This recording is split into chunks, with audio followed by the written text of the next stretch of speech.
All right, good afternoon.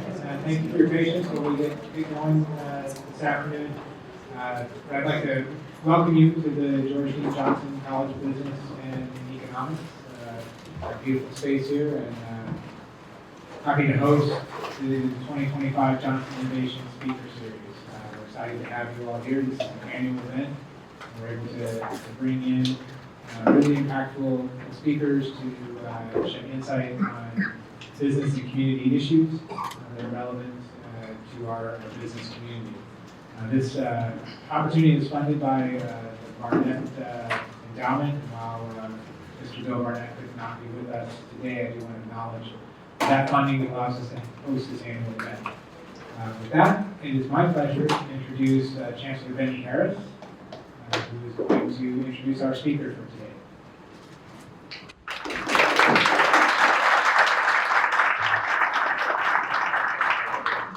Thank you, Jeff. Jeff is, I used to say Jeff has been here, it's new, but you've been here how long now, Jeff? About 2.5 years. 2.5 years. And we're still working on transitioning him into a Southerner. Coming up from Washington State. But he's doing pretty well, so big welcome. I'm not going to speak very long, but I do want to do justice to introducing Mr. John Hope Bryant. Someone who I count as a friend. I've got to know him. I've been able to interview him on my podcast, and I'm just really thankful and grateful that he's here. I do want to introduce Brian Brady. Where's Brian? Brian is in charge of this particular program, so give him a round of applause.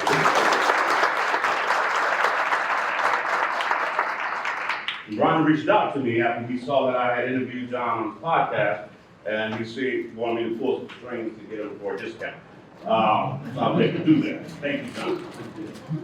It is my honor to introduce a leader, a visionary, and a powerful advocate for economic empowerment, Mr. John Hope Bryant. John is the founder and chairman and chief executive officer of Operation Hope, the nation's largest nonprofit provider of financial literacy, economic education, and empowerment for underserved communities. Through his work, he has helped millions of individuals and families gain the tools and the confidence to take control of their financial future. Born and raised in Compton, California, Mr. Bryant learned at a young age that access to financial knowledge can change lives. At just 10 years old, he started his first business with $10. That early experience sparked a lifelong commitment to entrepreneurship and opportunity. Following the 1992 Los Angeles civil unrest, many of you are too young to know about that unrest, Mr. Bryant launched the Banker's Bus Tour, connecting financial leaders directly with inner city communities. That effort became the foundation for Operation Hope, which continues to expand across the country and around the world. Under his leadership, Operation Hope has built many programs, including the 1 Million Black Business Initiative, which has worked with nearly 500,000 Black-owned businesses since 2020. He also led the creation of the Promise Home Company, one of the largest Black-owned managers of single-family rental homes in America, and later secured one of the largest capital raises by a Black-owned company in more than a decade, more than $200 million. John Hope has been called the conscience of capitalism for his belief that free enterprise and capitalism can and must work for everyone. His work reminds us that the financial dignity is not a privilege, but a right. He is also a best-selling author, a trusted advisor to U.S. presidents, both parties, and a relentless believer in the power of hope, ownership, and opportunity to transform communities. After this brief sizzle, please help me in welcoming a man who continues to redefine what leadership looks like at the intersection of business and social change. Let's welcome a leader who has redefined possibility by transforming obstacles into stepping stones and building bridges to prosperity. Born in Los Angeles and rising from humble beginnings, John Hope Bryant has dedicated his life to empowering communities, channeling over $4.2 billion in capital into places where hope once ran low. In addition to founding, chairing, and leading Operation Hope Incorporated as its CEO, he has also served as a trusted advisor to U.S. presidents, working across party lines to enshrine financial literacy as a national priority. His work has turned financial education into a powerful engine for personal and community empowerment. John Hope Bryant's vision is bold, yet practical. True leadership means creating opportunities for the next generation, inspiring them to dream bigger, work smarter, and lead with purpose. His words spark movements, his ideas reshape policies, and his relentless drive continues to light the way for aspiring leaders everywhere. A transformative force in economic empowerment and financial inclusion, John Hope Bryant.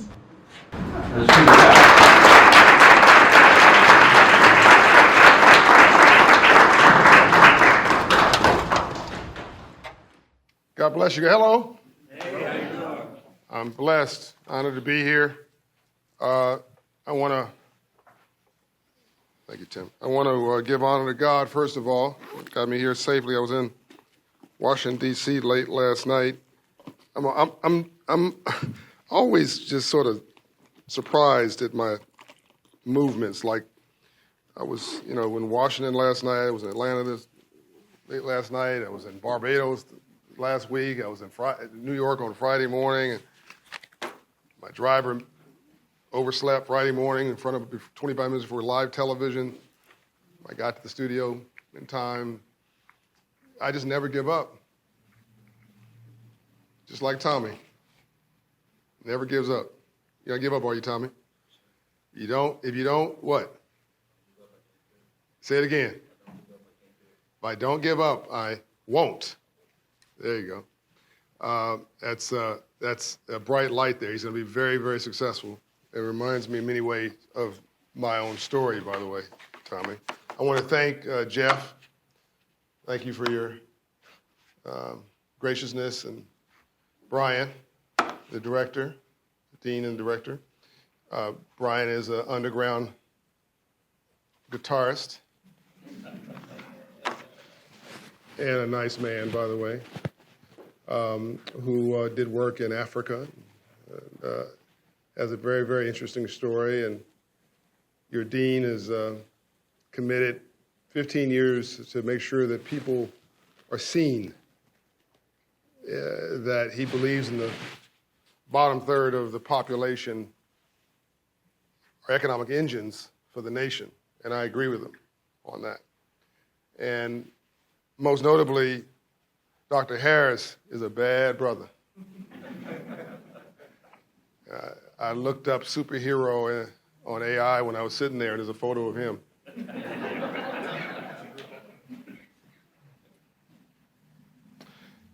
Georgia McClintock. Where is she? Georgia McClintock should not be here. She's on maternity leave. I'm sure she's breaking some HR rule. But she's here on her own time, as I understand, and she's about to have her first baby, I believe. And she is a counselor, a career counselor. And she sent me a very, very nice handwritten note, which is handmade, best I can tell. Lots of love in this, where she announces that she donated from her salary $25 to Operation Hope to seed the future. That means a lot, given where you have to allocate money right now, given you're about to bring a young, bright light in this world. And I remember when $25 was everything for me. I remember going to lunch with some young lady I was trying to impress. I had a secured credit card that had a $300 limit on it, and you had to put $300 into the account with the bank for them to give you the $300 limit because my credit was tore up from the floor up. And I sent the $25 minimum payment in because I charged $270, and lunch was $30. And I was trying to impress this young lady I was with, and I couldn't have this card come back declined. But I had this was not in the world of digital. This was the world of snail mail, where you actually wrote a check, signed it, put it in an envelope, licked the envelope, put a stamp on it, put it in the mail. Now, typically, you want this to go really slow. When the credit card company calls and says, "Where's my money?" you say, "Well, it's in the mail."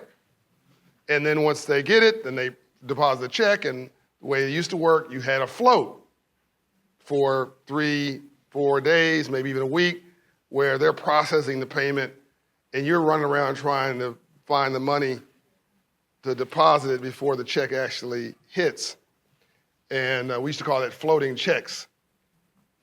And so I remember sending that $25 payment, that minimum payment is, and sitting at lunch at George's restaurant on Melrose with this really pretty young lady I was trying to impress, hoping to God and sweating through my suit, hoping to God that this payment had gone through before the bill showed up.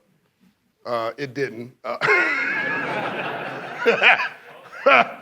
And suffice to say, I never saw her again. But I do appreciate what this means. So you're counseling everybody else's future. So we're gonna put $1,000 into your future. We'll get $1,000 associated from my organization to whatever cause, foundation, effort you want something for your kid. Whatever you need, just go to Dr. Harris. There's $1,000 set aside for you, and you decide whatever you want to use it for, including your kid's future fund. All right? And Tommy, you're going to come do an internship with me, right? There you go. Good. Honored to be here. And there's so much that by the way, I want to acknowledge Tim Crockett, who's here with me, who I could spend the entire session just bragging about him. He always gets uncomfortable when I say this, but he is a modern day superhero, former special forces for Britain, and was the equivalent of what we have in the Navy. What do we call that? What's the group that we have? The Navy SEALs. And Osama bin Laden, you might recall somebody went in and got the tapes of Osama bin Laden from his compound and brought them back from the Middle East. That was him. And all the intel that came from that.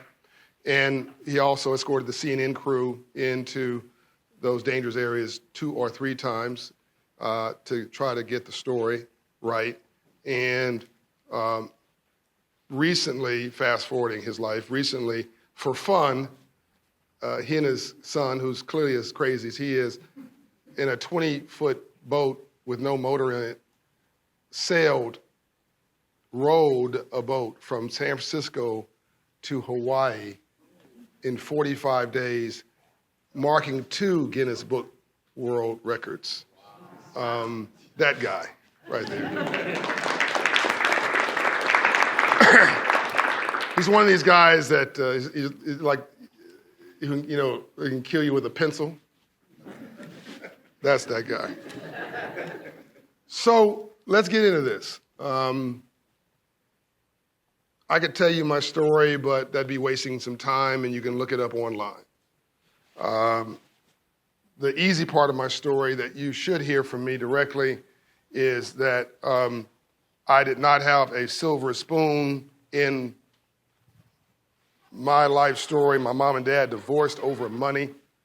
They fought over money, domestic abuse. I don't mean like arguments. I mean this, fisticuffs.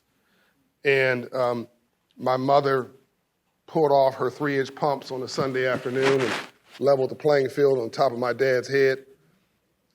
He stopped messing with her. That moment, no hair grew on the top of his head for the rest of his life. And I was calling the police.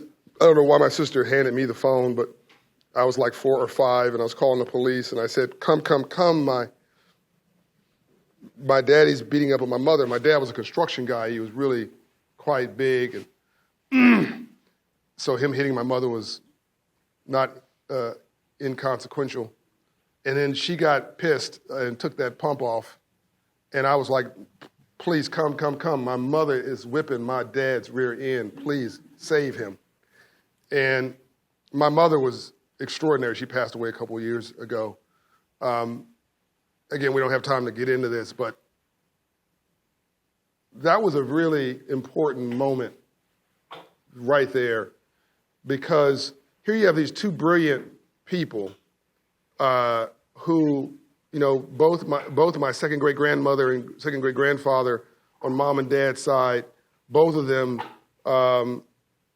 were slaves. Both of them were slaves.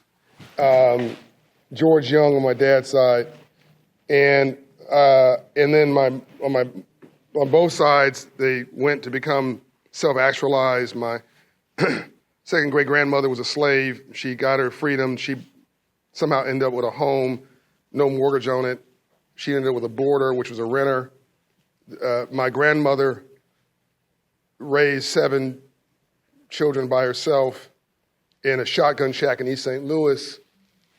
If you don't know what a shotgun shack is, you can look it up. But again, I'm just trying to condense this so we can get a lot in. And because this was before Social Security, the father, my grandfather, my mom said, had passed away. This is before Social Security. So the kids did not, the grandmother didn't have any, the wife did not have any income to take care of the kids. And so the kids, she could have just sent the kids across the country to stay with other people. She said, no, we're going to work this out. So everybody had to go get a job in the household. Tommy, I told you that earlier. And so my mother learned a lot of lessons from that experience. And one of the lessons was that love's not enough. So my grandmother loved to gamble.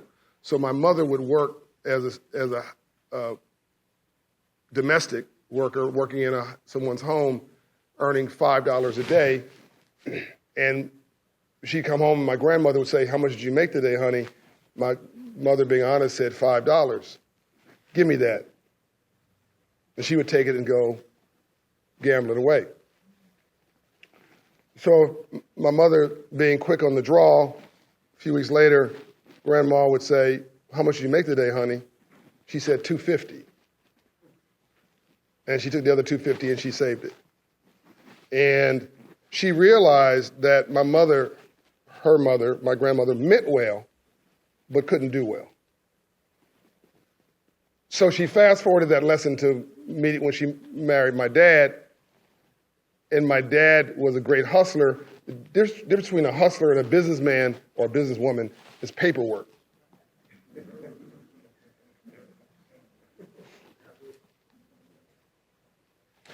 So my dad was a great hustler, but the more money he made, the broker we got. He'd make $1 and spend $1.50.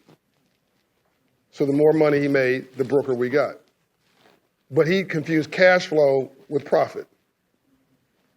I'm getting ahead of myself. But park that for a minute. Go back. On my dad's side, George Young, responding to the Emancipation Proclamation in Memphis, Tennessee, not very far from here. He actually was born in slavery, second great grandfather in North Georgia. Somehow he gets to Memphis, joins the Union Army under Lincoln's call for the Emancipation Proclamation behind enemy lines to join the Union cause, goes and protects Memphis, Tennessee. One of 7,000 officers, black officers in the black troops in the Union Army, which I thought was pretty dang on cool for him to do. So there's my social justice bones. My grandfather, same lineage, is a sharecropper, R.B. Smith, in Alabama. My dad's a businessman. I'm an entrepreneur. My mother, my second great grandmother, slavery, owned that house, has a boarder, renter. My grandmother owns a shotgun shack in East St. Louis, still there to this day. I hadn't thought about this, Dr. Harris. I hadn't thought about this to this moment. I talk about civil rights all the time, civil rights. I hadn't thought about this very moment. The house was silver. This very second, the first time I ever thought about it, literally, I've never seen a silver house before. It wasn't very attractive, but it was, this house was silver. I remember growing it up when I'd go visit. I may go back and try and buy it now. That's what happens when you're rich, by the way. I'm gonna go buy a house. By the way, I'm wealthy, not rich, so I'll explain the difference. Rich is a contract. It comes and goes. My mother ended up buying and selling 7 homes. I owned 700. Sold that for $121 million 3 years ago, Christmas Eve. Yes, I worked Christmas Eve. Worked Christmas Day, actually. 25 years ago, just so you understand how crazy the person is presenting in front of you. About 25 years ago, my chief of staff of 30 years, she's still my chief of staff today, Rachel Doff, we call her Doffinator. Rachel Doff, I called her one day and I said, "Where is everybody?" "What do you mean, Mr. Bryant?" "I'm looking for my team. I've got things to do. I've got memos that I've written. I need stuff moving here. Where is it? This is why I can't stand lazy people. Where in the heck is this and that? Where's the receptionist? Where are you? I need things done. What's the problem?" She says, "John." I said, "Yes, John." "What?" "It's Christmas. Nobody's there, John. And nobody's coming. And you should probably go home." And as weird as that story sounds, me even saying it now, in the moment, I was oblivious to what she was talking about.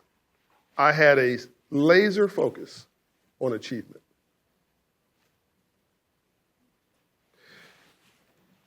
My mother, going back to where I parked the story before, my mother, California's a community property state, which means that they split the assets of married couples in a divorce 50-50. Now, my mother had 3 children to take care of, and she was a domestic engineer running the family. And my dad, they own these businesses together. They own a gas station and an 8-unit apartment building, concrete construction company that deal with concrete, a nursery business. I think that was it. They built this little conglomerate up. But again, I told you my dad thought he was rich, which is a contract, but riches are tied to cash flow. So if your outflow exceeds your inflow, then your overhead will be your downfall. And if the bills continue and the income stops, you go from rich to broke, which is why 70% of all NFL players and NBA players are bankrupt in 5 years. Am I going too fast? My dad was rich, but my mother had a mindset of wealth. So she was a saver. She was an investor. Her credit score was 854 back when it went that high. So my mother wasn't black, she was green. My dad didn't realize that in a relationship, 2 + 2 should equal 6, 8, or 10, which means it's multiplication, not addition. If you're not better together, what are you doing? So my mother had set aside some money to send my brother to a college of his choice. Might have sent him here, who knows? But my dad got to the money first. Unfortunately, she didn't put it in the bank. She put it under a mattress. Wrong move. And when he wasted that $4,000, which was everything to her, she said, "That's it, because I got 2 kids coming behind my brother Donnie, and you're not going to mess up their careers and their lives." So she left with a shirt on her back, quite literally. And she could have taken my dad for everything he and they had accumulated because it was a community property state. She left with her consciousness and her focus. She went to live with a girlfriend who she told me was my auntie. Black people always have some random auntie. Black people in here know what I'm talking about. And I'm like, "Oh, that's my auntie. I never met her. Just shut up, boy." And so the girlfriend's boyfriend, who I only knew by OC, but I don't think that was his name. Anyway, he was working a regular job, Dr. Harris, but he could not afford to take care of his family and ours in his household. And Ambassador Andrew Young would say that men and women fail for 3 reasons: arrogance, pride, and greed. So my daddy was prideful. This guy was prideful He could have just told my mother, I don't have enough. Can you contribute? She worked. She would have done that. He went out instead to go get a part-time job selling drugs around the corner, marijuana. He wasn't very good at it. And the guys who really were the drug dealers around the corner didn't appreciate him in their territory. And so they followed him home one day, and I had fallen on his porch, and I was swallowing my tongue. He saved my life. So this guy was everything for me. And I was waiting on the porch for him to come home. And he was riding a bicycle down the street, and they waited till he got in the front of his house where we were staying, and the truck hit him from behind of the drug dealers. It was a lifted truck, so I could see it. And they drug him and the bicycle down the street until he was dead, about halfway down the block. And I can still see that as I'm talking to you right now. That's been a long time ago. So the divorce was about money. His death was about money. His hustle was about money. We bought the house. We bought our first house, 15502 South Fraley. When you buy a house, you remember the address, by the way. And we bought a house, and we moved into this house. And I made friends with the smartest guy in the neighborhood, George. But George didn't have high self-esteem. He had bad role models, which is why, Tommy, you're going to hang with me for a little bit. And anyway, George started hanging around with Tweet, who was a local drug dealer right next to me. Even though George was the smartest guy in the neighborhood, he started hanging around Tweet, walking like Tweet, talking like Tweet, making a long story short, got shot and killed with Tweet. So I'm 9 years old. That was all, and Tweet was a drug dealer. So that was about money. So I was done at 9 years old. I'm like, okay, this prison, probation, parole, death, this is not a good business plan. How do I get out? Now, I'm going to fast forward because I could spend the entire session talking about my personal story, and I don't think that's useful for you. But I want you to understand where I came from to understand that we've now delivered not $4.2 billion in capital to underserved neighborhoods, but as of last week, we delivered $5 billion in capital because I raised $250 million last Monday for affordable housing through my for-profit company and a new fund that the target is $1 billion. It's a national fund, so hopefully we'll do some affordable housing, multifamily in Spartanburg, who knows. But my for-profits and nonprofits now have, it's the largest of their kind in 3 categories in the country, in the biggest economy in the world. And I've done it all honestly, paying my taxes, showing up transparently. So if I can do it, and your community can do it. So now, enough about me. Let me step back and tell you why I'm really here. You're all sitting in a moment in history right now. But history does not feel historic when you're sitting in it. It just feels like another day. Dr. King gave 6,000 speeches, millions of air miles, 13 years. Gave the I Have a Dream speech 100 times before the March on Washington. He gave that speech so many times that when he got to the March on Washington, if you go and watch the tape again, you'll see Mahalia Jackson off to his left, your right, staring at the screen. And in the middle of his speech, he says, "Tell him about the dream, Martin." Translation, I've heard this raggedy speech so many times. Will you please leave that script and riff? And that's where he said, black children and white children and Jews and Gentile. He started riffing and rapping, talking impromptu. But he thought he had failed. He died chain-smoking, overweight, and depressed, by the way. He thought he'd failed. The majority of Americans were against him after he won the Nobel Peace Prize. He only had 20% of the black community support at his height. He had 20% of the white community support at his height, and half of that was Jewish. Most people just were, not my problem, not my guy, too disruptive. I want you to put that aside. I want you to think about that for a moment, because we romanticize Dr. King now without realizing that you cannot be a leader and not have ruffles. I'd rather you respect me and learn to like me than like me and never respect me. By the way, that's what a parent does. A real parent. A real parent is not trying to be your best friend, not trying to be the child's best friend. A real parent says, no, you're not going out and hanging out with those knuckleheads. You stay yourself right here. And I don't care what you think about it. That's what a real parent does. I wish I could go down that line. I could do that for 30 minutes. But baby, daddy, baby, what the, father, mother, that's what, you're a parent or you're not. You cannot have babies having babies and expect things to work out. First Reconstruction. Abraham Lincoln, who had failed at everything he tried, puts a bucket down on a new charter for what was then a new party, which was about freedom from enslavement, essentially. And he decides to take that up and just barely won the election. It so fractured the country, literally the country actually literally split. Half the country said, you're not my president.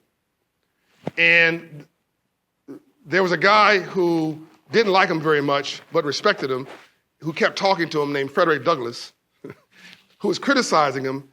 And Lincoln was smart enough to listen to this guy, even though he didn't necessarily like what he was hearing. They created a bond. Make a long story short, Field Action 15, January 1865, in Savannah, Georgia, creates 40 acres. The next month, they're assigned a mule. The next month, the Freedmen's Bureau Act creates a Freedmen's Bank charter to teach free slaves about money. By the way, I'm the only American citizen ever to rename a building on the White House campus in the history of this country, Treasury Annex Building, to what's called now the Freedmen's Bank Building, across from the White House. The next month, Lincoln promises blacks the right to vote. Booth said, that's a bridge too far, you will never give another speech, and murders him April 8th, 1865. That's 4 months. 4 months. Land, mule, bank, promise for freedom, promise for the right to vote, assassination. By the way, Booth's brother saved one of Lincoln's children earlier, a few years earlier, drowning in a pool. So one member of the family saves a life, the other member of the family takes a life. Bless you. So Reconstruction begins, but Abraham Lincoln was so expansive as a leader, he made a segregationist his vice president, Johnson. That segregationist, now feeling free of Lincoln's moral argument, takes over, reverses essentially 40 acres and a mule, decides to pull all the troops out of the South, and essentially Reconstruction ends, or pushback for Reconstruction begins in 2 years into Reconstruction. By 1867, you got active pushback on Reconstruction. You with me so far? So Lincoln triggers Johnson. Emancipation and freedom triggers a pushback on so-called too much progress for those people. Now hold that for a minute. Let's fast forward 100 years now to the Second Reconstruction. What am I giving the example for the Second Reconstruction? What year is that? Or what period is that? And by the way, is my speech, my remarks, am I talking about black people? Because there's more poor whites in America than poor anybody else, by the way, then and now. So it doesn't matter whether you're black, white, red, or yellow. You want to make sure you got some more green. I really wish I had time to really go into this, because I'd really like to explain to you how racism really is like scientifically stupid. And maybe we'll deal with that in the Q&A. But anybody hung up on that, I'd encourage you to go get a DNA test about 30 days before Christmas, which is sometime this month. Send it into a lab and have them send you the results to your house, to your home address, so nobody is fiddling with the results, and you have no excuse for believing what comes your way. And make sure you're sitting down when you read what comes from the lab, because whatever it is you hate, there's a 90% chance that you're it. I'm 71% African, I'm 26% European, white European. The rest is Asian, Indian, and other. So if I hate white people, I hate myself, and it goes on, and goes on, and goes on. And by the way, the same is also true for all of you. The Grand Master of the Ku Klux Klan took a DNA test. He was, let's just say, shocked. Second Reconstruction, now that we got that out of the way, Second Reconstruction was the 1960s. So here we go again. You have, I'm going to do this real quickly so we can get to the crux of the matter. You had President Kennedy, who wasn't really all that excited about social justice and civil rights, all that stuff, but he was, he was taking the temperature of the country, and he was a decent human being, and first Irish president, so he had his own issues to deal with. So Catholic president. So now you have Kennedy and you have Johnson. Johnson is really socially awkward would be a nice way of describing Johnson. He was pretty obnoxious by those standards of what he came out of his mouth. So you wouldn't expect him to become the civil rights president, but he actually ushered through 3 civil rights bills, really 4 after King's assassination. But so you have Kennedy, Johnson, and then the honorary president, Dr. King, pushing this agenda of forward progress. You have a decade of assassinations. Kennedy gets killed, assassinated. His brother gets assassinated. Malcolm X gets assassinated. I mean, you go back and do this research yourself. They then assassinate, of course, Dr. King in 68, April 4th, 1968, which was literally, the same month, same week as Kennedy 100 years later. Within 2 years of this assassination, of this Reconstruction period, here comes Nixon. So this triggers political reaction here. Affirmative action, which had been pushed by the administrations, gets codified by Nixon and given to white women. By the way, I'm fine with this, just so you're real clear. I'm glad somebody got it. And just to be real clear that this is an equal opportunity pain, in 1972, a white woman with blonde hair and blue eyes, in 1972, a white woman could not have a bank account. Not 1872. 1972. And if you don't believe me, go home and ask your parents. 1972, a woman couldn't go get a loan unless her husband co-signed it. In 1972. So this was a real argument of whether women should get, they said, oh, blacks, you're definitely not getting that. But we'll give it to white women. Well, that opened the door for all women. And fast forward today, women are just under a third of the entire U.S. economy. U.S. economy is 30 trillion. Women are 8 trillion of that, give or take. So without women, we'd be an also-ran country economically. And you never had a superpower in the world that wasn't the economic power at the same time. Am I going too fast?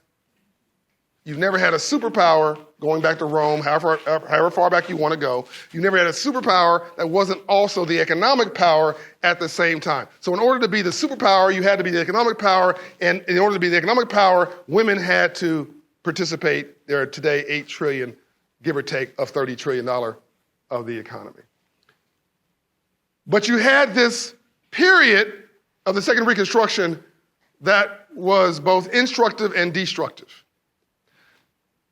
I would suggest to you that 2030 with COVID, and there hasn't been a global pandemic since the Spanish flu 130 years before, there hasn't been a pandemic that hit a developed country leading the world economy almost ever, but somehow it hit America, somehow, I don't think it was an accident, by the way, somehow it hit America, and that then triggers an environment where everybody's at home watching the TV, black and white, rich and poor, conservative and liberal, rich and, urban and rural, watching the news. When George Floyd is murdered on national TV because a woman had a cell phone and she recorded it. Without that, no one would have watched it.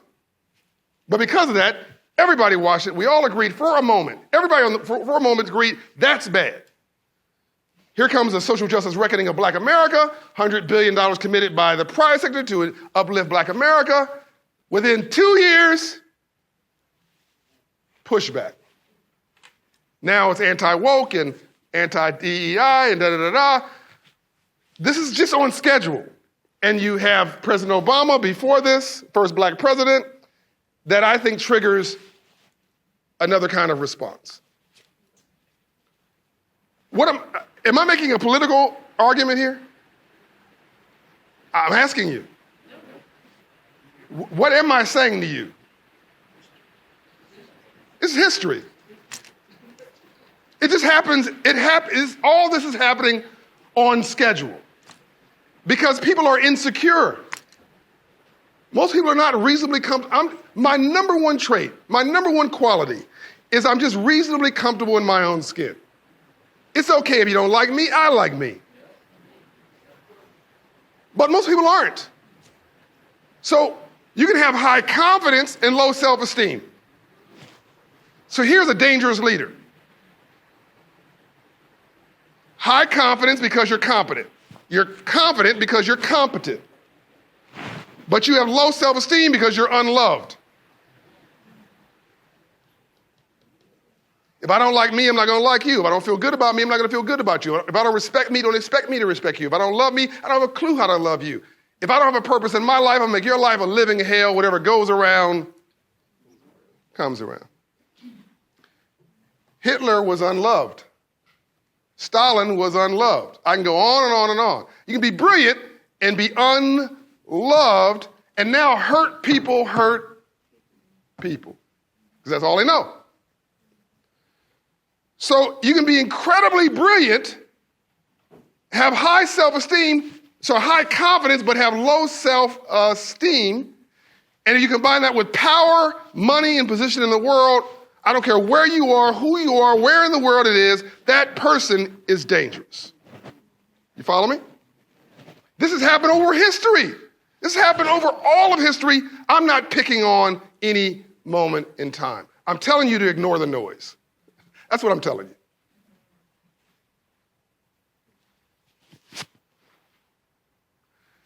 So if this is a third Reconstruction, and if the first one was about freedom, by the way, freedom for everybody, by the way, the first 20 indentured servants were black and white.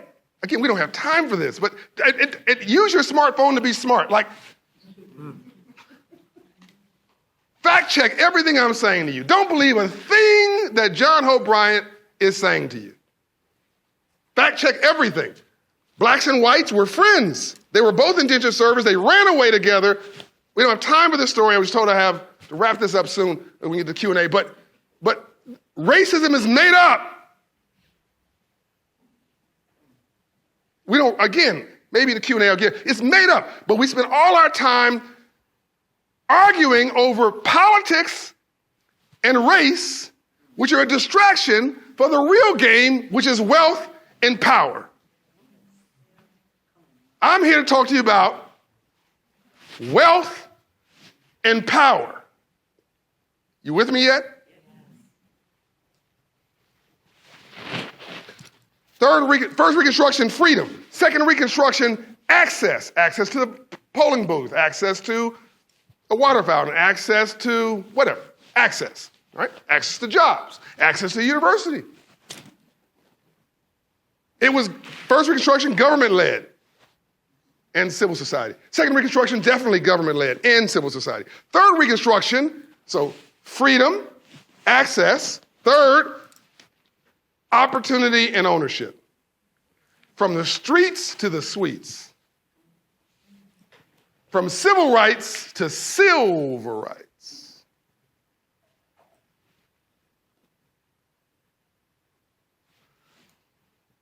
The whole game has changed. You need new tools, you need new skills. What used to work for you doesn't work anymore. But we're still using mostly old software. So if you're in the third Reconstruction, 2020 to 2030, and everything that's happening is on schedule, including the pushback, and if you're living in the largest reality TV show in the history of known mankind, and we're all extras, and you're spending 25 to 30% of your day reacting to what's on the TV, screaming at the TV, wasting your time, then what if somebody came around and gave you a business plan to feed your mind? So you understand that rainbows only follow storms. You cannot have a rainbow without a storm first. It's a scientific fact. So your life is about response and not a reaction. I want you to become a homeowner. I want you to become a small business owner. I want you to become entrepreneurs, if not literally in mindset. Over and around and through it, you're going to get to it. An entrepreneur works 18 hours a day to keep from getting a job. Success is going from failure to failure without loss of enthusiasm. Over and around and through it, I'm going to get to it. Nobody's going to stop me. I ask you, I beg you, don't get in front of me. Don't be between me and where I'm going. I will run you over. There'll be tire tracks on your forehead. I begged you to move out of my way. If I'm focused, I'm dangerous. That's what I want you to become. Because the biggest economy in the world is 70% consumer spending. 70, not rich people. Car notes, mortgages, vacations, rent, conference fees, paying for gas, paying your car, paying your cell phone bill, paying your school fees. That's what's driving the biggest economy on the planet. And 90% of all GDP for the biggest economy on the planet are local communities. I'm going to repeat that. With all this obsession about what's going on in Washington, 90% of all the GDP, the gross domestic product, the income of the nation, happens in cities like this with people like you. But you're giving up your power, obsessing about what somebody else is doing or not doing. Aren't you somebody? Yes. Don't you matter? Yes. Then you got to wake up right now and be the change you want to see in the world. Right now. Because every big business was once a small one. Walmart was Sam Walton with a pickup truck and a storefront. Biggest retailer in the world. Goldman Sachs was a guy named Goldman and a guy named Sachs. I'm not kidding. It was two Jewish guys who were ran out of Europe, who tried to get a job in Manhattan and no one would hire them because they were Jewish. So they went around with financial services in a little briefcase and sold it door to door because they were doing outlier business that the proper people thought was not dignified finance. And now if you go to Manhattan, there's a huge building that says Goldman Sachs, and you can't get inside because it's security protected and it's an institution. Or UPS was, I think it was Jim Carrey with a bicycle and literally a delivery route. Then he met this other dude named Henry Ford who had automobiles. They combined it together, and that's United Parcel Service. FedEx is Fred Smith, who just passed away. Ebony and Jet was black entrepreneurs. Essence Magazine, a group of young black entrepreneurs. Motown was Berry Gordy, who got his idea from Henry Ford with the production line. He created a production line called Music. Am I losing you? No. Every big business was once a small one. Somebody with a dream. Somebody in here is saying, I don't want to hear about all this stuff. I like this socialism thing, actually. Just give me the money. Okay. I'm not looking at you for any particular reason, by the way. So let me, I'm using improper English. Let me just go there. Let me, there's the end of the story, let's just start there. So let me just deal with somebody who says, just give me the money. All right. She's like, yeah, just give me the money. So I'm not going to tell you what I'm worth, but it's a lot. Again, you make money during the day, you build wealth in your sleep. You make money during the day, you build wealth in your sleep. Right? So I told you riches is a contract, right? So trying to figure out, I got a limited amount of time, what I'm going to say to you. That's why I stall like that. I'm trying to, did I do it? So I was going to tell you a personal story, but I'm going to tell you, just cut to the chase. If I take all the wealth in the world and distribute all the wealth in the world to everybody in the world equally, somebody would say, that's all you need to do. Fantastic. Please stop with all this other talk. Okay, great. Let's do that. We do that. And in 3 to 5 years, we'll have all the money back again. Because wealth is a mindset. All poverty other than sustenance poverty, roof over your head, food on the table, reasonable health care, all other forms of poverty are mindset. Don't trust me. 70% of NBA and NFL players, 5 years after retirement, dead broke and divorced. Number one cause of divorce? 70% of everybody who wins the lottery, 5 years after their winnings, dead broke. So if money is everything, what's happening with those examples? Okay, so let's now come back to this thing of socialism. Even if you want to distribute money like a socialist, you first have to collect it like a capitalist. Well, somebody said, well, what about the Nordic countries? I've been to 100 countries. I'm not going to tell you anything I don't know personally. Nordic countries, okay. Those are socialist countries. Okay, great. Norway is oil. Hello. They were dead broke until they found oil. Sweden is timber. Hello. They sell, don't give away, they sell timber at a profit. And I can go on and on and on. So what's socialism? It's simply a taxing system. You have a greater tax of the profits that go to the public. But here's the thing about the Nordic countries. What's your name? Midas. Midas. Midas? As in the Midas touch? Pretty cool. And what's your name? Cheryl. Now, Midas, you're black, and I don't know what you are. You're like the United Nations. So I'm going to pick on you, too, because you could be like 5 different races. I didn't ask you, but that's great. Not good. I'm black, damn it. Just to be clear. Be clear. If you were in Norway, you would not miss a meal, but no one would ever see you. Because you don't fall through the cracks at the bottom because of this social safety net, but no one sees you at the top. There's no one who looks like you at the top.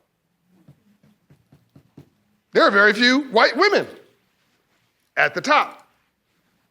So you don't fall through the cracks, but you don't see this same group that's being protected that gets the highest rung. Here in America, you might fall through the cracks. We got to fix that system. That's why my book, Capitalism for All, comes out next year, on the 250th anniversary of America, by the way, which is next year. But you can go from the bottom to the top. And my story couldn't have existed anywhere in the world. My story wouldn't have existed in Germany, in France, in China, in Russia. By the way, Russia and China are communist countries who pick capitalism. So I'm telling you, give it a shot. Be the change you want to see in the world. Just be good capitalists. And I'm going to wrap this up. Dr. Harris said I'm plumb out of time. You never want to be the old guy in the club. So before you kick me out, I'm going to leave. I'm going to tell you 2 quick things. I'm talking about debt and capitalism. Good capitalism and bad capitalism. Good capitalism is where I benefit and you benefit more. Bad capitalism is where I benefit and you pay a price for it. Drug dealing, murder, mayhem, extortion. Okay. Good capitalism is you went to a nail salon, I did, got a manicure. They didn't do it for free. You gave them your credit card or you gave them cash. That person's a capitalist. You went to a gas station. They didn't give you gas for free. You paid for it. It is all around you. So in negotiation, Brian is a great negotiator. He's got a degree from Harvard in negotiations.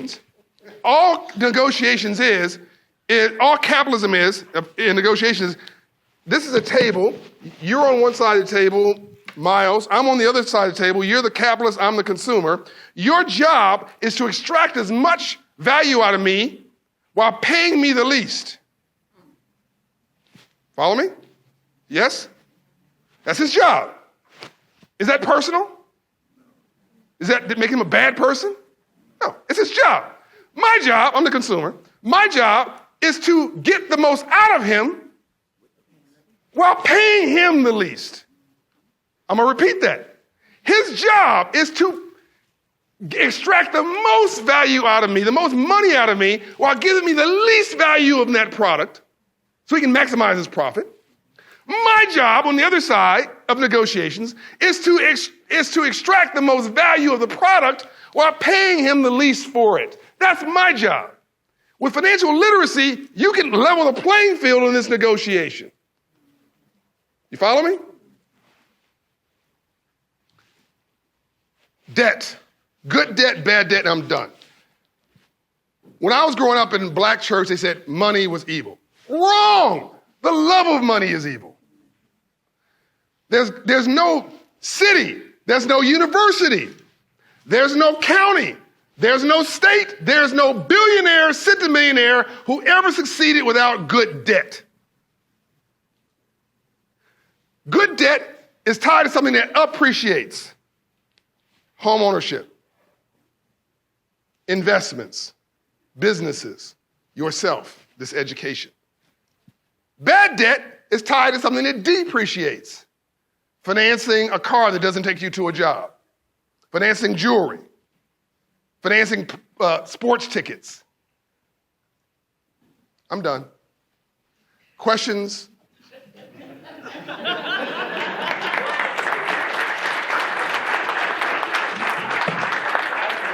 See, Dr. Harris thought, he's like, oh my God, this guy's getting all wound up.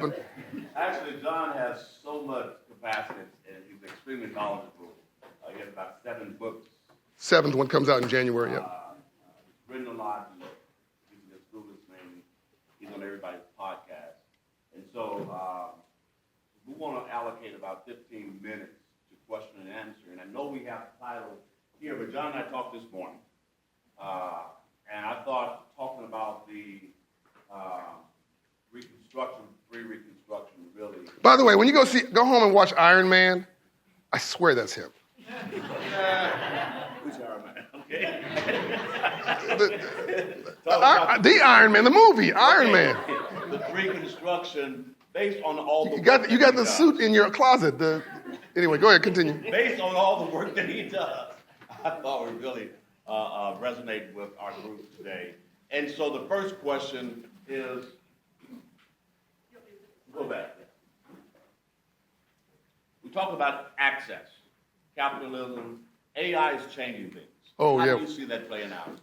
So AI, we didn't have a chance to go in, and I was talking about financial literacy. So there's 2 things you need in this new movement to future-proof yourself, AI literacy and financial literacy. And you also need your own sense of agency. AI is going to change your whole world as you know it by 2030.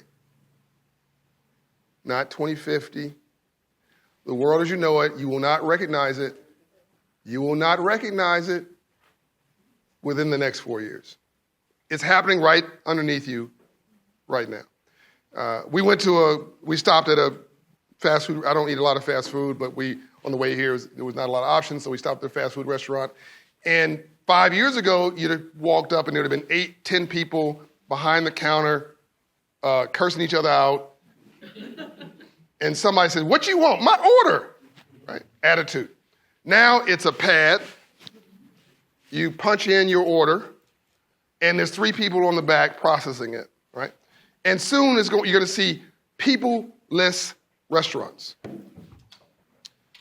The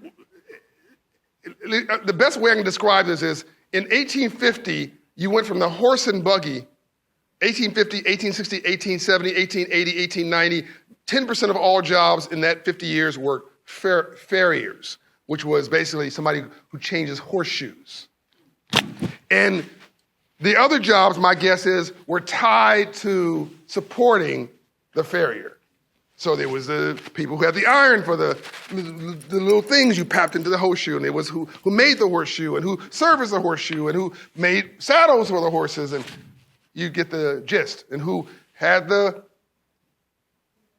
what's the thing that connected to the horse? The the buggy and so on and so forth. So horses were everything. It was transportation. It was machinery. It was stature. If you had the certain kind of horse, you were valuable. By 1910, a horse's most valuable use was glue. Because in 1901 to 1910, 100 automobile manufacturers emerged, sort of stepping on each other's messes, throwing money at this thing. Most of them went bankrupt, by the way. A couple of them emerged with not only just the automobile, but a new way of processing employment, which was Henry Ford, who created the manufacturing line, paid his workers enough to buy the automobiles that they were making, and that created the first entree into the middle class, by the way. And there is no perfect, by the way. Henry Ford was probably racist, so that's a whole nother thing, anti-Semitic and a whole other thing. But don't get caught up in perfection. You will miss the whole memo. Don't let the perfect become the death of the good. So from 1850 to 1910, the world changed. Okay? And everybody said, oh my God, all the jobs are going away. And they did. But then more jobs emerged on the backside with automobiles. And then you had some mini pops after that. You had technology, you had the internet, all that stuff, sort of mini big pops, but not completely transformational. You could do without the internet. You can do without a cell phone. It would be inconvenient, but you can live your life without these things. I'm telling you that AI is going to change everything. More so than 1850 to 1910. This is going to happen from 2024 to 2030. You have got to get ahead of this, but let me help you out. Your job, your future job, or your current job is not going to be replaced by AI. Your job is going to be replaced by somebody who can use AI. So I use artificial intelligence as my co-creator. Essentially, I use it to save time. I just make this really, when you're struggling, it's about the $25. And I'll do anything. I would delay, I would call, I would sit on hold for 3 hours, giving lies about why the money wasn't there, because money was more important than time. But when you become successful, time becomes more important than money. So what my fear is that our community is going to be, meaning all communities other than the top 5%, are going to be left behind because we're struggling. We're trying to figure out how to hustle on this cash, this dollar, this short-termism, this transactionalism, when the rest of the world is trying to figure out how to build wealth and how to save time. You follow me? So Dr. King said, and he was talking about social justice, the world's moving at jet-like speed on social justice, but we're moving at a horse and buggy pace. I would say on this technology piece, the top 5% is moving at jet-like speed, and everybody else is moving at horse and buggy pace. We're afraid of it. Don't be afraid of it and lean into it. It's here whether you like it or not. And by the way, some of it's pretty cool. In all likelihood, Dr. Harris, we're going to solve cancer in the next 10 years. And there's a 2% chance we'll end the world. You just got to deal with it. That's just the reality. If you don't lean into this, I'm co-chair of the AI Ethics Council with Sam Altman. You can look up online that we did an intervention with Dr. King and Sam Altman and myself, AI Ethics Council, solved somebody. People were trying to, you might have seen these caricatures of Dr. King online with Sora 2 a few weeks ago. We fixed that. That was a negotiation between me and Sam Altman, who I think is the new Steve Jobs, and Dr. King. Didn't require legislation or legalities and name calling. We just got in and solved it. Sam didn't mean to do it. It was a glitch in his design people. They weren't evil people. They were just selfish and trying to get all this innovation out with no guardrails. And we had to show that there was a need for them to protect their own brand as well as Dr. King's legacy. And we did good that day. So I'd love to go deeper into this, but I think I answered the question. I don't want you to be afraid of AI. I want you to lean into it. And a lot of these companies that are being invested in right now are going to go poof. They're just going to go away. But what you cannot do is not lean in. I want you to be Netflix, not Blockbuster. Hello? I want you to be Amazon and Walmart, not Kmart and Sears. All these companies who said, oh, we will be around forever. No, you won't. Change is happening whether you like it or not. Next question. How do you get the ethics with AI? We just work at it. How You got to work at it. I mean, the problem with AI is 99% of black people don't know a thing about AI, and 99% of white people don't know a thing about AI either. And the people who are designing AI barely know what they're doing. They're literally making this up as we go. There is no book. I was on the beach with Ambassador Andrew Young, civil rights icon Andrew Young. Dr. King's right. I'm a brilliant man. I'm on the beach. He's like, I want to know about AI. He's 93. I want to know about AI. Put it on my phone. And he says, what book do I read? So I call Sam Altman. What book does the Ambassador Andrew, I'm calling the Sam Altman for the Andrew Young. What book does he read? He says, I don't know. It's still being written. And if you ask Sam about AI, he'll say, well, it'll do this great thing over here. And by the way, what I just said to you is a direct quote from him. It will probably solve cancer in 10 years, and there's a 2% chance if we screw this up, it'll end the world as we know it. And that because some nutcase may get a hold of it and do horrible things. So we've all got to lean into this moment, all of us, and do our part. Literally. So I want you to think about this. I'm encouraging you to be positive because there is no alternative, right? Like, I can't guarantee you that being positive is going to make you a success, but I absolutely guarantee you that being negative is going to make you fail. So let's look at this. This seat is going to be, manufacturing this seat is going to change because of AI. Manufacturing of this pen is going to change because of AI. This suit, that jacket, your hair is going to be changed because of AI. How people do chemicals and develop, everything's going to change. So there's going to be more jobs on the back end of AI than are lost on the front end. But initially, it's going to be job losses because it's tied to old industries and old ways of doing things. You lose that? Did you catch that? So the old processes are sort of blockbuster-ish, right? But the new world is Netflix-ish. And what works with Netflix didn't work with Blockbuster. So there's going to be a massive cutting off. This is capitalism at its worst. In order to keep up with the Joneses, Company A will lay off employees and replace it with AI efficiencies. Anything that can be processed will be AI'd. And Company B, trying to keep up with Company A, will lay off people because they don't want to be left behind, and that will feel very painful to us. What I want you to do is to focus not on that layoff, I want you to focus on the layup. How can you be part of this change? Here's one example here. Think about Spartanburg. How many businesses in Spartanburg, small businesses in Spartanburg, have bought a website and paid $5,000 for it 5 years ago? Most everybody. Yes?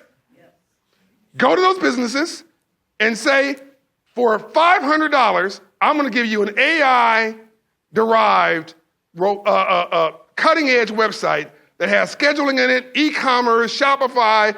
I'm going to give you, for $500, I'm going to upgrade your website and embed AI. What percentage of small businesses would not say yes to that? They just spent $5,000 5 years ago. Why would they say yes to $500 today? And your cost to that is $50. So everybody don't run over each other on the way out of the room. But you can do $1 million business for $1 million every year for the next 5 years just doing websites in Spartanburg. Like everything is changing. Like everything. Just pick something. Just pick something. And if you're passionate about ethics, pick that and root it in this university. And do that in this region. So I'm part of this ethics council, but it's really a global council. And what I'm now convinced on, as much energy as I have in context, I can't get my hands around this. It's like hugging Jell-O. It's like rearranging the deck chairs on the Titanic. The ship is sinking, we're picking drapes. Like this thing is just changing like this, right? But you gotta lean into it because the alternative is to give up. Are you enjoying this, by the way? Yes. You know I've got low self-esteem, so I gotta ask. Yes. So given the current state and trajectory of the economy today, what advice would you give a young man like me to get the most amount of skills and the least amount of time possible? Ignore the noise. There's gonna be a lot of people around you who are so-called cool, who are gonna waste all of your time, and you're gonna spend all of your time, as I told Tom, you're gonna waste all your time trying to impress somebody who you don't wanna be like. Who's a six square block celebrity in your county. Everybody in 6 square blocks thinks he is cool. And you're gonna spend a lot of time trying to impress that person.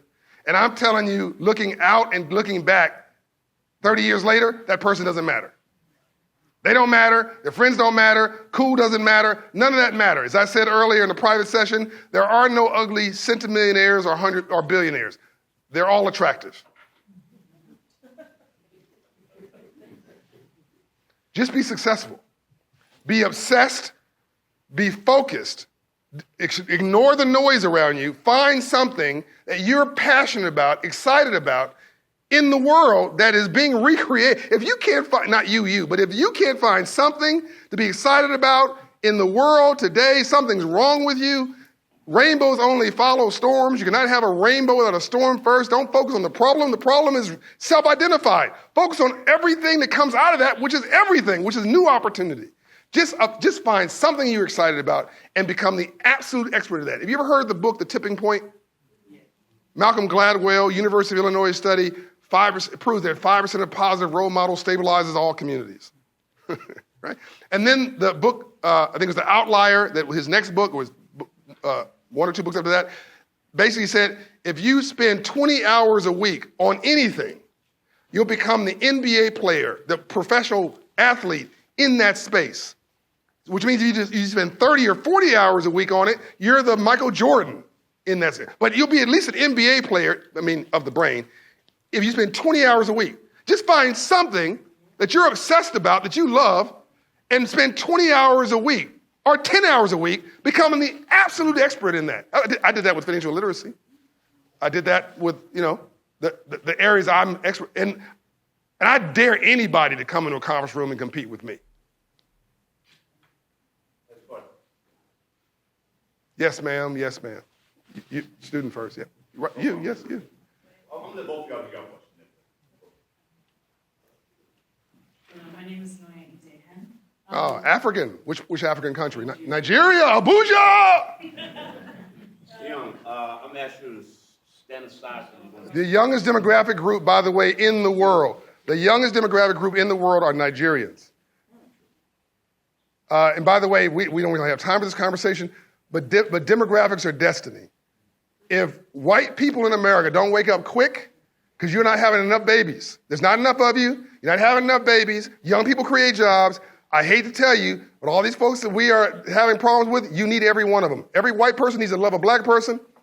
Every black person needs to love a white person. Unless you want to be speaking Mandarin in 20 years, as in Chinese, we better knock this, excuse my French, knock this shit off quick, because China and Russia loves our division. Everybody wants to be an American but Americans. There are not enough, this is mathematical now, there are not enough college-educated, successful white men to drive GDP, gross domestic product, for the next 20 years. That's not a racial comment, it's not a political comment, it's math. Are you with me? So part of what's going on now is fear. Oh my God, all these minority people. Actually, you can take no pleasure from the fact there's a hole in my end of our boat. If we don't start rowing this boat, get in the same boat and rowing it together, you won't have to worry about your neighbor. Because you won't be the leader in the world anymore. It's going to be somebody else who has decided to organize themselves. And at the moment, even though I think the business plan is broken, I think it's China, is just because of the masses of people and all that kind of stuff. But by the way, they aren't having enough kids either. There's a whole nother thing. Like China shot themselves literally in the foot. America is the miracle in the world. Everybody wants to come here. Everybody wants to be us, but us. We don't want to be Americans. We got to knock this stuff off. Go home and tell your most racist, backwards relative, black and white, by the way, black people are racist too. Go home and tell them to knock it off.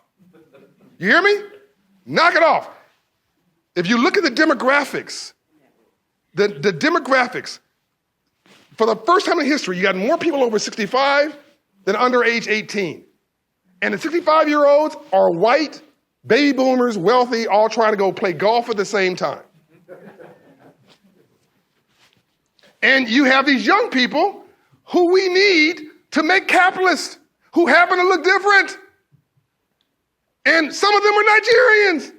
And they are kicking rear end and taking names. Go to a restaurant, go to a Ritz, go to the Park Hyatt in Washington, D.C., and it's the whole valet group are Ethiopians. One Ethiopian, when he got his cousin, got his brother, they say, hey, this is a good job. And then now they're at the front desk, and now they're in the taxis, and now they're in the Uber cars. And by the way, and there are 4 of them living in the same apartment building, and they're buying a house together. And I think it's so damn cool. That is the American story, right? We've got to not lock them up. We got to lift them up. We need each other. Yeah. We need each other. Yes. I saw her. She triggered me. It's not my fault. Go ahead. My question is, you said make money during the day and then build wealth. What would you say are practical steps to build up, like investing, and where would you invest? So 44% of black Americans, I'm going to pick on black folks because I'm black. The lowest credit score group in America is African Americans, which is different from Africans, by the way, and African Caribbeans, because we were enslaved. We have self-esteem problems. We have higher confidence and lower self-esteem than our black African, black Caribbean counterparts. But black African Americans, who are the light, really, for the world of hope and opportunity for people of color, have the lowest credit score of any group in America, which means the highest opportunity, by the way. So half of black people wake up in the morning with a 620 credit score. For every 50-point pop in your credit score, you live another 5 years. So if you get to 700 credit score, you live to 81. At 500 credit score, you live to 61. So we got to get our credit score up. When you get your credit score up, buy a house. 44% of all black people own a home. It's the number one way you build wealth in America. I'm talking fast because I don't want them to cut me off. Or buy a duplex. Perfect. You're a great capitalist. There you go. Live in the first unit and rent the other 2 out. Open a stock account. Do fractional investing. You only have $10. Then take $10 and buy $10 worth of whatever stock that you love. And the way you start investing is do what you like. You go to shop at Walmart, buy Walmart stock. You like Nike shoes, buy Nike stock. I can't see any brands around here, but whatever thing you like, you go to Target, buy Target stock. You go to McDonald's, then go buy McDonald's stock. Whatever it is that you use, there's a good chance other people will use it too. Go buy that. That's the way you start. And once you own 1 share of stock, that company owes you their complete financials. 1 share of stock, they must open up their entire books to you if they're publicly traded. And there's a company called Buy a Share. For Christmas, don't go buying your nephews and nieces and kids toys that they're going to play with for a month and then it's going to stack up in the corner. Go buy them a share of stock. They'll frame it for you. I think it's called Give a Share or Gift a Share. They'll frame it for you. They'll send you a real stock certificate for a real company. They'll frame it with a nice certificate on it. They'll send it to you and to whoever you gift it to, and they'll get financials for the rest of their life. And now they're part of the market. That's how you start. Just start. Or go to Brian and become an entrepreneur. So we're going to have one more question from a student. Is that okay? And then we're going to leave. Okay. Hi. My name is Lucas and I wanted to bring back the AI discussion. Yeah. So a lot of people, particularly artists, they have concerns with AI. Yep. With like generative AI making art. Yep. And I just wanted to know, like, what would you say to a person who's against generative AI? It's like, hey, it's not as bad as you're painting it to be. I think that what you just said is correct. Like, look, music business was vinyl, then 8 tracks, or at the same time, then cassettes, then CDs, then DVDs, and then digital media wasn't managed well, and it just imploded. The business model imploded. So if you're an artist today, you don't get record contracts, and that doesn't. You're surviving on touring and corporate deals. So the business just changed. The business model changed. So creativity. As somebody who uses AI every day, I'll tell you, it's smart, but it's not intelligent. So I am smarter than AI because I can think around corners, I can be creative. But I take AI, I take this idea, and I shove them together and say, tell me what this third idea is. So some lazy things in creativity are going to implode. Some easy things are going to implode. But there'll be new things that only you can do. And you want to use technology under you to power that. Let's give John a round of applause. Love you guys. And this is for you on behalf of USC Upstate. Thank you very much. Make sure it's not ticking. One of the things You're Iron Man. it's not ticking. Yeah. at least not a debate. But one of the things that I appreciate about John is that he's very thorough and extremely knowledgeable, and he will speak to you all day and very accessible. I love the way he takes time with our students, engaging them, and I appreciate his time for coming. I appreciate Brian for your vision to bring him here and see how can I assist in getting John here to be a part of the Innovation Speaker Series. So thank you, Brian, very much for your work.